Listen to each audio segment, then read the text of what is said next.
ਇਹਦੇ ਵਾਸਤੇ बड़े लंबे संघर्ष अमृतसर वाले लड़े और ਅਸੀਂ 17 ਦੇ ਬਣੇ ਆ। ਲੋਕਾਂ ਨੂੰ ਇਸ ਗੱਲ ਦਾ ਪਤਾ ਹੈ ਕਿੱਦਾਂ ਅਸੀਂ ਆਸਟ੍ਰੇਲੀਆ ਨੂੰ ਜੋੜਿਆ, ਕਿੱਦਾਂ ਅਸੀਂ ਸਿੰਗਾਪੁਰ, ਮਲੇਸ਼ੀਆ ਔਰ ਹੁਣ ਯੂਰਪ ਦੀਆਂ ਫਲਾਈਟਸ ਨੇ ਕਿੱਦਾਂ ਇਹ ਚੱਲ ਰਹੀਆਂ ਨੇ। ਬਾਰ-ਬਾਰ ਮੀਟਿੰਗਸ ਕਰਦੇ ਆ ਔਰ ਬੋਲਣ ਨਾਲ ਨਹੀਂ, ਬੋਲਣ ਤੋਂ ਬਾਅਦ ਬਹੁਤ ਕੰਮ ਕਰਨਾ ਪੈਂਦਾ ਇਹਨਾਂ ਤੇ।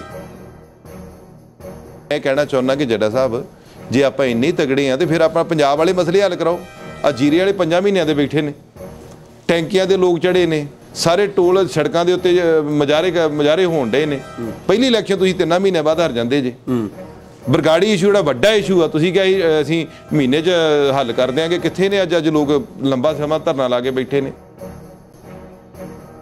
ਅੰਮ੍ਰਿਤਸਰ 에ਅਰਪੋਰਟ ਤੋਂ ਇੰਗਲੈਂਡ ਦੀ ਉਡਾਨ ਵਾਸਤੇ ਹੁਣ ਇੱਕ ਸਿਆਸੀ ਘਮਾਸਾਨ ਸ਼ੁਰੂ ਹੋ ਗਿਆ, ਜਿੱਥੇ ਕਿ ਕੱਲ ਰਾਘਵ ਚੱਡਾ ਹੋਣਾ ਵੱਲੋਂ ਇੱਕ ਟਵੀਟ ਕੀਤਾ ਗਿਆ ਸੀ ਤੇ ਉਹਨਾਂ ਨੇ ਕਿਹਾ ਕਿ ਅੰਮ੍ਰਿਤਸਰ ਤੋਂ 에ਅਰ ਕਨੈਕਟੀਵਿਟੀ ਵਧਾਉਣ ਵਾਸਤੇ एक नवी पहल कदमी हुई है, क्योंकि उन्होंने वालों मुद्दा भी चुकया गया सी तो उस मुद्दे ते हुण मोहर लगती नज़र आ रही है। लेकिन इस मामले दे विच ਅੰਮ੍ਰਿਤਸਰ ਤੋਂ सांसद गुरजीत सिंह औजला वालों कड़ा जवाब दिता गया है। साडे नाल सांसद मौजूद ने। सांसद साहब उन्होंने कहा कि मैं ਅੰਮ੍ਰਿਤਸਰ की एयर कनैक्टिविटी इससे काम किया तो जल्द ही उड़ान शुरू होने जा रही है। देखो मैं आप जी के राही ये गल कहनी चाहुंदा हां कि ਅੰਮ੍ਰਿਤਸਰ जिहड़ा एयरपोर्ट है ये 1977 का 900 होया सी, 1930 का बनिया है ਤੇ 77 ਦਾ ਇੰਟਰਨੈਸ਼ਨਲ 에ਅਰਪੋਰਟ 900 ਹੈ ਤੇ 81 ਚ ਕਰੀਬ ਇੱਥੇ ਫਲਾਈਟਾਂ ਸ਼ੁਰੂ ਹੋਈਆਂ। 82 ਚ ਪਹਿਲੀ ਫਲਾਈਟ ਜਿਹੜੀ ਹੈ ਅੰਮ੍ਰਿਤਸਰ ਬਰਮਿੰਗਮ ਸ਼ੁਰੂ ਹੋਈ। ਲੰਡਨ ਜਿਹੜਾ ਹੈ, ਲੰਡਨ ਦੇ ਨਾਲ ਬਰਮਿੰਗਮ ਵੀ ਲੱਗਦਾ ਹੈ, ਸਟੈਨਸਟਡ ਵੀ ਦੂਰ ਹੈ, ਕਰੀਬ 100 150 200 ਮੀਲ ਦੇ ਅੰਦਰ ਸਾਰੇ ਹੈਗੇ। ਗੈਟਵਿਕ ਹੈ, ਫਿਰ ਇਹ ਹੀਥਰੋ ਹੈ, ਪਰ ਸਾਡਾ ਫੋਕਸ ਹਮੇਸ਼ਾ ਰਿਹਾ ਹੀਥਰੋ ਤੇ ਫਲਾਈਟ ਚਲਾਉਣ ਦਾ। ਬਰਮਿੰਗਮ ਚੱਲਦੀ ਰਹੀ ਔਰ ਸਕਸੈਸਫੁਲ ਫਲਾਈਟ ਰਹੀ ਅੱਜ ਤੱਕ ਦੀ। ਵਿੱਚੋਂ ਬੰਦ ਹੋ ਗਈ, ਫਿਰ 2004 ਤੋਂ ਸ਼ੁਰੂ ਹੋਈਆਂ, ਹੀਥਰੋ ਨੂੰ ਸ਼ੁਰੂ ਹੋਈਆਂ, ਬਰਮਿੰਗਮ ਸ਼ੁਰੂ ਹੋਈ, ਟੋਰਾਂਟੋ ਸ਼ੁਰੂ ਹੋਈ, फिर वो बंद हो गया जो GMR आया दिल्ली। फिर GMR के बंद होने तो बाद फिर बड़ी कोशिश हुई, बड़ी भज नट्ठ हुई, फिर बर्मिंघम शुरू हुई अमृतसर तो। साढ़े स्लॉट कट के तकरीबन बाहर लै जाते। अमृतसर तो हीथरो की जी फ्लाइट चलती होंगी सी, वो सक्सैसफुल फ्लाइट सी, पर वो बाहर लै गए। मोदी साहब जो बने आ, इन्होंने मेरा ख्याल है शायद इन्होंने बंगलौर तो न्यूयॉर्क वास्ते हीथरो, क्योंकि हीथरो स्लॉट नहीं मिलता, हीथरो बहुत बिजी एयरपोर्ट है। मैं हीथरो मैं आ गल्लां उन्होंने सुना रहा, उन्होंने गांह पता लग जाए, क्योंकि उन्होंने समझ होनी चाहिए भी है कि अमृतसर हीथरो जिहड़ा वा बड़ा बिजी एयरपोर्ट है, उत्थे स्लॉट बड़ा औखा मिलता। साडी जिहड़ी इत्थों फ्लाइट जाती सी, इत्थों कट के इन्हों ने शायद मेरा ख्याल जिहड़ा गुजरात तो एक एयरपोर्ट तो चलाई, इन्होंने सीधी फ्लाइट न्यूयॉर्क। इन्होंने जो जिते ना 14 च, मोदी साहब कहते मैं न्यूयॉर्क वास्ते फ्लाइट चलाऊँगा डायरैक्ट गुजरात तो जी। उत्थों फिर इन्होंने एक स्लॉट कट के उन्होंने दे दिता, पर वो फेल हो गई फ्लाइट जी। फिर अमृतसर स्टैंडस्टर्ड फ्लाइट चली जो मैं 17 च बनिया, और मैं हरदीप पुरी का हमेशा धन्यवाद किया, क्योंकि उन्होंने मेरी मतलब जो किया वो मैं करवा के लिया उन्होंने तो, और सारिया फ्लाइट्स उन्होंने चलाइया जी। तो उन्होंने फिर स्टैंडस्टर्ड फ्लाइट का कहा भी जो प्रकाश पुरब सी गुरु नानक देव जी का, उदों फिर उस स्टैंडस्टर्ड फ्लाइट एक ओंकार हो कर सारी दुनिया मनाया गया। पहली फ्लाइट तो मैं इतों गया जो चलाई सी जी। सो इस तरीके के बर्मिंघम दी फ्लाइट वधाई गई, जब को मेरे तो पहलों चलती सी जी। बिल्कुल सच्चाई ये है। फिर हीथरो की फ्लाइट नहीं चलती, फिर जो पुरी साहब का महकमा चेंज होया, जो तो इन्हों का सिविल एविएशन तो लैके सिंधिया जी को दिता गया, उतो 2 महीने पहलों मैं पुरी साहब को गया और बैठिया इदा मैं गल की, मैं कहा जी हीथरो सानू दिओ, क्योंकि हीथरो के नाल आल वर्ल्ड खुल जाता सानू फ्लाइट। उदों तक हीथरो नहीं हैगी, बंद ही साडी फ्लाइट। उन्होंने उसे वेले फोन करके कहा भी जितों मर्जी तुसीं जहाज़ का अरेंज करो, ये जो कह रहा गुरजीत मेरा साथी है, तो एक फ्लाइट आपां चलाउणी है। तो बहुत जल्दी उन्होंने मेरा उदों बंद तो थोड़ा चिर बाद ये फ्लाइट जी है हीथरो वाली फिर शुरू हो गई। अज हीथरो की फ्लाइट जा रही है, 4 हो जानियां ने हफ्ते दियां हुण। और हुण गैटविक का जो टाटा ने अनाउंस किया भी गैटविक जा रहे हैं। हुण साडे कोल जो इन्फॉर्मेशन है कि ना हीथरो दी फ्लाइट घटा देनियां ने, तो उत्थे चले जाना गैटविक ते। जो उत्थे जांदे है सानू तो फिर मुश्किल हो गई अमृतसर वालियां नूं, क्योंकि हीथरो तो ज़्यादा साडा कनैक्शन ज़्यादा बनते हैं जी। इन्हां दा उत्ते कोई रूल नहीं हैगा। ये कह रहे हैं कि मैं बोलिया, ये बोलते हैं 20 दिसंबर नूं। ये किड्डा क वड्डा इन्हां कोल जादू आ गया कि 20 दिसंबर नूं बोले तो बड़ी झट मन गए ने। मतलब आज मेरा ख्याल भी 20 दिसंबर तो तुसीं ला लो कि महीना भी नहीं अजे होया।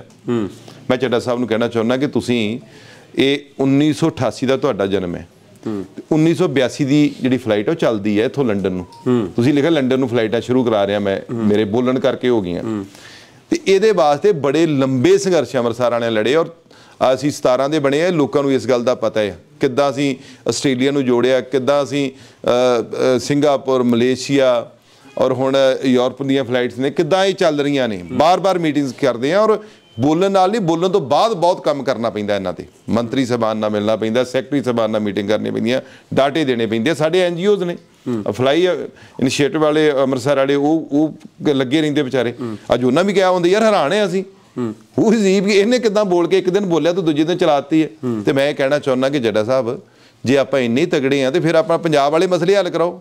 ਆ ਜੀਰੇ ਵਾਲੇ 5 ਮਹੀਨਿਆਂ ਦੇ ਬੈਠੇ ਨੇ, ਟੈਂਕੀਆਂ ਦੇ ਲੋਕ ਚੜੇ ਨੇ, ਸਾਰੇ ਟੋਲ ਸੜਕਾਂ ਦੇ ਉੱਤੇ ਮਜਾਰੇ ਹੋਣ ਡੇ ਨੇ। ਪਹਿਲੀ ਇਲੈਕਸ਼ਨ ਤੁਸੀਂ 3 ਮਹੀਨਿਆਂ ਬਾਅਦ ਹਾਰ ਜਾਂਦੇ ਜੇ। ਬਰਗਾੜੀ ਇਸ਼ੂ ਜਿਹੜਾ ਵੱਡਾ ਇਸ਼ੂ ਆ, ਤੁਸੀਂ ਕਿਹਾ ਅਸੀਂ ਮਹੀਨੇ 'ਚ ਹੱਲ ਕਰ ਦਿਆਂਗੇ, ਕਿੱਥੇ ਨੇ ਅੱਜ ਲੋਕ ਲੰਬਾ ਸਮਾਂ ਧਰਨਾ ਲਾ ਕੇ ਬੈਠੇ ਨੇ। ਔਰ ਤੁਸੀਂ ਡਰੱਗ ਦੇ ਮਸਲੇ ਤੇ ਕਿਹਾ ਸੀ ਇੱਕ ਮਸਲਾ ਹੀ ਨਹੀਂਗਾ। ਇਹ ਜਵਾਬ ਦਿਓ ਨਾ, ਪੰਜਾਬ ਤੁਹਾਡੇ ਕੋਲ ਇਹਨਾਂ ਚੀਜ਼ਾਂ ਜਿਹੜੇ ਜਿੱਥੇ ਤੁਹਾਡਾ ਡਾਇਰੈਕਟ ਕੰਟਰੋਲ ਆ, ਤੁਸੀਂ CM ਦੇ ਉੱਤੋਂ ਦੀ ਪੰਜਾਬ ਨੂੰ ਚਲਾ ਰਹੇ ਜੀ। ਚੱਡਾ ਸਾਹਿਬ ਉਹ ਦੱਸੋ ਵੀ ਉਹ ਮਸਲੇ ਕਦੋਂ ਹੱਲ ਕਰਾਉਣੇ ਆ। ਇਹਦੇ ਤੁਸੀਂ ਬੋਲਾ ਇਹ ਚੰਗੀ ਗੱਲ ਹੈ, ਮੈਂ ਇੱਥੇ ਕੋਈ ਕਿੰਤੂ ਪਰੰਤੂ ਨਹੀਂ। ਤੁਸੀਂ ਬੋਲੋ ਪੰਜਾਬ ਦੇ ਮਸਲੇ ਉਠਾਓ, ਜਦੋਂ ਉਠਾਓਗੇ ਉਹਦੇ ਤੇ ਕੰਮ ਹੁੰਦਿਆਂ ਵੀ ਸਾਲ 2 ਸਾਲ ਲੱਗ ਜਾਂਦੇ ਆ। ਇਹ ਨਹੀਂ ਕਿ ਮੈਂ ਅੱਜ ਬੋਲ ਆਇਆ ਤੇ ਪਰਸੋਂ ਚੱਲ ਪੂਗਾ, ਉਹ ਕੰਮ ਹੋ ਰਿਹਾ ਹੈ ਜੀ। ਸੋ ਅੰਮ੍ਰਿਤਸਰ ਦੇ 에ਅਰਪੋਰਟ ਦੀ ਫਿਕਰ ਕਰਨ ਦੀ ਤੁਹਾਨੂੰ ਲੋੜ ਨਹੀਂ। ਅਸੀਂ ਲੜਾਈ ਲੜ ਰਹੇ ਹਾਂ, ਟੋਰਾਂਟੋ ਦੀ ਲੜਾਈ ਲੜ ਰਹੇ ਹੁਣ, ਵੱਡੀ ਲੜਾਈ ਜਿਹੜੀ ਹੈ। ਔਰ 17 'ਚ ਜਦੋਂ ਮੈਂ ਬਣਿਆ ਸੀ ਮੈਂਬਰ ਪਾਰਲੀਮੈਂਟ, 17 'ਚ ਪਹਿਲੀ ਜਿਹੜੀ ਮੇਡ ਇਨ ਸਪੀਚ ਸੀ, ਉਹਦੇ 'ਚ ਪਹਿਲੀ ਜਿਹੜੀ ਡਿਮਾਂਡ ਸੀ ਉਹ 에ਅਰਪੋਰਟ ਦੀ ਸੀ। ਕਿਉਂਕਿ ਸਾਨੂੰ ਪਤਾ ਸਾਡੀ ਆਰਥਿਕਤਾ 에ਅਰਪੋਰਟ ਨਾਲ ਜੁੜੀ ਹੈ। ਜਿਹਨਾਂ ਸਾਡੀਆਂ ਫਲਾਈਟ ਨਹੀਂ ਇੱਥੋਂ ਵੱਧਦੀਆਂ ਉਹਨਾਂ 'ਚ ਸਾਨੂੰ ਮੁਸ਼ਕਿਲ ਹੈ। ਕਿਉਂਕਿ ਗੁਰੂ ਨਗਰੀ ਹੈ, ਇੱਥੇ 1.25 ਲੱਖ ਡੇਲੀ ਯਾਤਰੀ ਆਉਂਦਾ ਹੈ, ਦਰਸ਼ਨ ਕਰਦਾ ਹੈ, ਤੇ ਉਹਨੂੰ ਫੈਸੀਲੇਟ ਕਰਨ ਵਾਸਤੇ ਫਲਾਈਟ ਦਾ ਹੋਣਾ ਬੜਾ ਜ਼ਰੂਰੀ ਹੈ। ਫਲਾਈਟ ਕਾਮਯਾਬ ਹੁੰਦੀਆਂ ਨੇ, ਜਿਹੜੀ ਫਲਾਈਟ ਵੀ ਸ਼ੁਰੂ ਹੁੰਦੀ ਹੈ, ਚਾਹੇ ਡੋਮੈਸਟਿਕ ਹੋਵੇ ਚਾਹੇ ਇੰਟਰਨੈਸ਼ਨਲ ਹੋਵੇ, ਗੱਲ ਤੇ ਸਟਾਰਟ ਲੈਂਦੀ ਹੈ। ਹੁਣ ਵੀ ਉਹਨਾਂ ਨੇ ਕਿਹਾ ਸੀ, ਮੇਰੀ ਸਿੰਧੀਆ ਜੀ ਨਾਲ ਜਿਹੜੀ ਮੁਲਾਕਾਤ ਹੋਈ ਹੈ, ਉਹਨਾਂ ਨੇ ਕਿਹਾ ਸੀ ਆ ਹੁਣ ਕੋਈ ਮੁਸ਼ਕਲ ਆ ਗਈ ਹੈ, ਨਹੀਂ ਤੇ ਹੁਣ ਹੀ ਟੋਰਾਂਟੋ ਦੀ ਫਲਾਈਟ ਦਸੰਬਰ 'ਚ ਸ਼ੁਰੂ ਹੋ ਜਾਣੀ, ਦਸੰਬਰ ਜਨਵਰੀ 'ਚ। ਉਹ ਰੋਗੀ ਆ। ਉਹਨਾਂ ਨੇ ਕਿਹਾ ਜਹਾਜ਼ ਨਵੇਂ 에ਅਰ ਇੰਡੀਆ ਦੇ ਆਉਣੇ ਨੇ, ਅਸੀਂ ਬਹੁਤ ਜਲਦੀ ਟੋਰਾਂਟੋ ਤੁਹਾਨੂੰ ਜੋੜਾਂਗੇ ਅੰਮ੍ਰਿਤਸਰ ਤੋਂ। ਉਹਨਾਂ ਨੇ ਵਾਅਦਾ ਕੀਤਾ ਇਸ। ਪਰ ਰਾਘਵ ਚੱਡਾ ਜਿਹੜਾ ਕਲੇਮ ਕਰ ਰਹੇ ਉਹਨੂੰ ਕਿਸ ਤਰ੍ਹਾਂ ਦੇਖਦੇ ਹੋ? ਮੈਂ ਤੁਹਾਨੂੰ ਸਾਰੀ ਗੱਲ ਸਮਝਾ ਦੇ ਦਿੱਤੀ ਆ। ਉਹ ਤੇ ਨਾੜੀ ਪੁਣੇ ਵਾਲੀ ਗੱਲ ਹੈ ਕਿ ਅਸੀਂ ਅੱਜ ਕਹਿ ਕੇ ਤੇ ਪਰਸੋਂ ਚਾਲੂ ਹੋ ਜੇ। ਹਾਂ ਠੀਕ ਹੈ, ਉਹ ਵੀ ਮੈਂਬਰ ਪਾਰਲੀਮੈਂਟ, ਉਹਨਾਂ ਨੂੰ ਵੀ ਇੰਨਾ ਕੁ ਗਿਆਨ ਹੋਏਗਾ ਆਖਿਰਕਾਰ ਕਿ ਇਹ ਸਾਰੀ। ਮੈਂ ਤੁਹਾਨੂੰ ਦੱਸੀ ਆ ਵੀ ਆ ਹਿਸਟਰੀ ਦੱਸਤੀ ਤੁਹਾਨੂੰ 1982 ਤੋਂ ਲੈ ਕੇ ਅੱਜ ਤੱਕ ਦੀ, ਵੀ ਕਿੱਦਾਂ ਚੱਲਦਾ ਤੇ ਕਿੱਦਾਂ ਕਰਾਉਣੀਆਂ ਪੈਂਦੀਆਂ ਨੇ।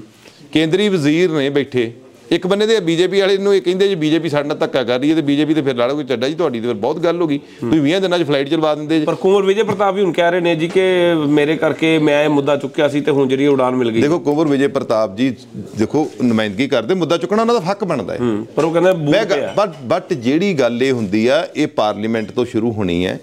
ਔਰ ਪਾਰਲੀਮੈਂਟ 'ਚ ਇਹ ਗੱਲ 2017 ਦੀ ਚੱਲਣ ਡਈ ਹੈ। ਅੱਜ ਕੋਈ ਨਵੀਂ ਚੀਜ਼ ਨਹੀਂ, ਤਾਂ ਕੋਈ ਨਵੀਂ ਫਲਾਈਟ ਨਹੀਂ ਸਾਨੂੰ ਮਿਲ ਰਹੀ। ਗੇਟਵੇ ਉਤਰਨੀ ਤਾਂ ਕੋਈ ਵੱਡੀ ਚੀਜ਼ ਨਹੀਂ। ਉਹਦੇ ਲੰਡਨ ਦੇ ਨਾਲ ਲੱਗਦੇ 에ਅਰਪੋਰਟ ਨੇ।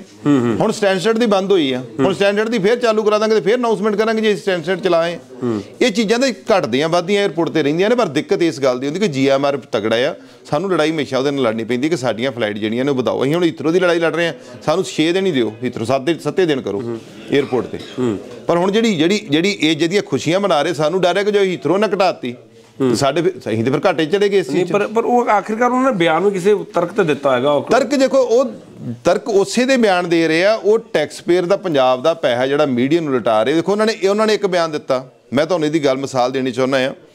ਜਿੱਦਣ ਇਹਨਾਂ ਨੇ ਵੀ ਇਹਦਾ ਮੁੱਦਾ ਚੁੱਕਿਆ 에ਅਰਪੋਰਟ ਦਾ 20 ਦਸੰਬਰ ਆ ਹੁਣ ਦੀ ਗੱਲ ਹੈ, ਮਹੀਨਾ ਵੀ ਨਹੀਂ ਅਜੇ ਹੋਇਆ, ਉਦੋਂ ਡਰੱਗ ਦੇ ਇਸ਼ੂ ਤੇ ਮੇਰੀ ਵੱਡੀ ਪਾਰਲੀਮੈਂਟ ਦੇ ਵਿੱਚ ਪ੍ਰੈਜ਼ੈਂਸ ਸੀ, ਜਿੱਥੇ ਮੈਂ ਸਪੀਚ ਕੀਤਾ, ਜਿੱਥੇ ਡਿਬੇਟ ਕੀਤੀ। ਮੈਂ HM ਸਾਹਮਣੇ ਬੈਠਾ, ਪੰਜਾਬ ਕਿੱਦਾਂ ਡਰੱਗ ਨਾਲ ਜੂਝਣ ਡਿਆ, ਕਿੰਨੀ ਮੁਸ਼ਕਿਲ। ਮਤਲਬ ਮੈਂ ਉਹ ਸਾਰੀ ਜਿਹੜੀ ਰੀਚ ਮੈਂ ਸਰਚ ਕੀਤੀ ਆ ਆਪਣੇ ਸਾਰੇ ਚੈਨਲਸ 'ਤੇ ਜਾ ਕੇ ਵੀ ਕਿੱਥੋਂ ਕਿੰਨਾ ਹੋਇਆ। ਕਰੀਬ 30 ਲੱਖ ਬੰਦਿਆਂ ਨੇ ਉਹ ਜਿਹੜੀ ਮੇਰੀ ਸਪੀਚ ਹੈ ਉਹ ਵਿਊ ਕੀਤੀ ਹੈ। ਤੇ ਜਿਹੜਾ ਇਹਨਾਂ ਨੇ ਚੈਨਲਾਂ 'ਤੇ ਕੰਟਰੋਲ ਕੀਤਾ, ਉਹਨਾਂ ਚੈਨਲਾਂ ਨੇ ਮੇਰਾ ਖਿਆਲ ਹੈ ਵੀ ਸਾਰਾ ਦਿਨ ਹੀ ਚਲਾਉਂਦੇ ਰਹੇ ਵੀ ਚੱਡਾ ਸਾਹਿਬ ਬੋਲ ਗਏ ਲੰਡਨ ਦੇ, ਚੱਡਾ ਸਾਹਿਬ ਬੋਲ ਗਏ। ਚੱਡਾ ਸਾਹਿਬ ਮੇਰੀ ਕੋਲ 3 ਸਪੀਚਾਂ ਨੇ ਲੰਡਨ ਦੀ ਫਲਾਈਟ ਵਾਸਤੇ, ਮੈਂ ਤੁਹਾਨੂੰ ਭੇਜ ਦੂੰਗਾ, ਸੁਣ ਲਿਓ। ਅੱਜ ਦੀਆਂ ਨਹੀਂ, 2017 ਤੋਂ ਲੈ ਕੇ ਕੋਸ਼ਿਸ਼ ਕਰ ਰਹੇ ਹਾਂ। ਉਸ ਤੋਂ ਇਲਾਵਾ ਅਲੱਗ-ਅਲੱਗ ਸਮੇਂ ਤੇ ਮਿਲਦੇ, ਉਹਦੇ ਮੰਤਰੀ ਗਵਾਹ ਨੇ ਇਸ ਚੀਜ਼ ਦੇ। ਪੁੱਛ ਲਓ ਕਿਸੇ ਦਿਨ ਪੁਰੀ ਸਾਹਿਬ ਕੋਲ ਜਾਓ ਵੀ ਔਜਲੇ ਦਾ ਕੀ ਰੋਲ ਹੈ ਇਸ ਕੰਮ ਦੇ ਵਿੱਚ। ਸੋ ਉਸ ਤੋਂ ਇਲਾਵਾ ਜਿਹੜੇ NGOs ਨੇ ਉਹ ਕਿੰਨੀ ਕੋਸ਼ਿਸ਼ ਕਰ ਰਹੇ ਆ, ਡੇਲੀ ਅਸੀਂ ਟੱਚ 'ਚ ਰਹਿੰਦੇ ਹਾਂ। ਸੋ ਤੁਸੀਂ ਠੀਕ ਹੈ, ਜਿੱਥੇ ਜੇ ਤੁਸੀਂ ਇੰਨਾ ਕੁਝ ਕਰ ਹੀ ਸਕਦੇ ਤੇ ਪੰਜਾਬ ਦੇ ਮਸਲੇ ਜਿਹੜੇ ਆ, ਲੋਕ ਸੜਕਾਂ ਦੇ ਨੇ। ਅੱਜ ਲੋਕ ਪੰਜਾਬ ਛੱਡ ਭੱਜ ਰਹੇ ਨੇ, ਇੰਡਸਟਰੀ ਬੰਦ ਹੋ ਰਹੀ ਹੈ, ਇੰਡਸਟਰੀ ਸਾਰੀ UP ਵੱਲ ਨੂੰ ਮੂੰਹ ਕਰਕੇ ਬੈਠੀ ਹੈ। ਉਹਨਾਂ 'ਤੇ ਵੀ ਗੱਲ ਕਰ, ਲੋਕਾਂ ਨੂੰ ਦੱਸ ਦਿਓ ਵੀ ਉਹ ਤੁਹਾਡਾ ਜਿੱਥੇ ਤੁਸੀਂ ਖੁਦ ਮਤਲਬ ਸੁਪਰ CM ਦਾ ਜਿਹੜਾ ਕੰਮ ਕਰ ਰਹੇ ਜੇ, ਉੱਥੇ ਇਹ ਦੱਸ ਦਿਓ ਵੀ ਇਹ ਮਸਲੇ ਕਿਉਂ ਨਹੀਂ ਹੱਲ ਹੁੰਦੇ। ਸੋ ਇਹ ਝੂਠ ਦਾ ਕੰਮ ਬੰਦ ਕਰੋ, ਝੂਠ ਦੀ ਦੁਕਾਨ ਪੰਜਾਬ 'ਚ ਨਹੀਂ ਚੱਲਣੀ।